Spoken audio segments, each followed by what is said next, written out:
মানুষ হওয়া কোনো বড় বিষয় না, চরিত্র আর ক্যারেক্টারটাই আসল বিষয়। হ্যালো গাইস, আসসালামু আলাইকুম। আজ আমি রান্না করব রূপচাঁদা মাছ ভুনা।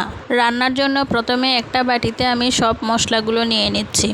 2 চা চামচ মরিচের গুঁড়া, 1 চা চামচ হলুদের গুঁড়া, 1 চা চামচ ধনিয়ার গুঁড়া, 1 চা চামচ জিরার গুঁড়া। 3টি বড় সাইজের পেঁয়াজকে কুচি করে নিয়েছি। আজকের রান্নাটা সরিষার তেল দিয়েই করব। পেঁয়াজের মধ্যে দিয়ে দিলাম পরিমাণ মতো লবণ। এখন রেডি করে রাখা মশলাটা দিয়ে ভালোভাবে কষিয়ে নেব। 5 মিনিটের মতো কষিয়ে নিয়ে ধুয়ে রাখা মাছ দিয়ে দিলাম। মাছগুলোকে আলতো হাতে উল্টে পাল্টে মশলার সাথে মিশিয়ে নিব।